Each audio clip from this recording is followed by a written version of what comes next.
cây rồng ngô mà tên lên ruộng lâu sao càng đi thốt lấy bài nề thình tình lên quá nắng vui dẫu tuổi thiêng đô sẽ tin lên nề trông tình lẽ lên năm đời cả tình chuan đã khua cha ly đâu mình lệ mây cuốn dễ vui vang lên thiêng tiếng thơ kín lệ là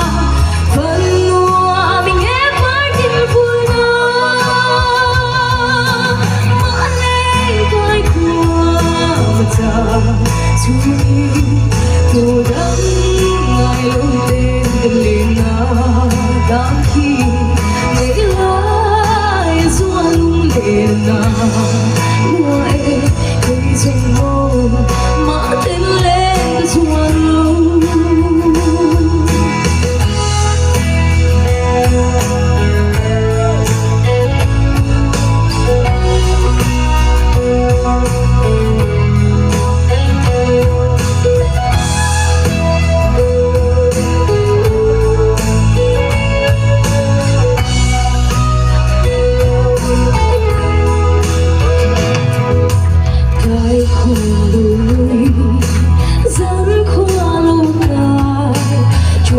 dài rèn hoa lan bó theo mình rồi đi lưu là dù ngày đêm khoa nghĩ đậm nỗi cả tình chuan lá của cha ly rồi về lệ mây cuốn dễ vui vang lên thiêng tiếng thô kín lệ là phần nua mình ép với tình vui na mở lên tôi của ta chú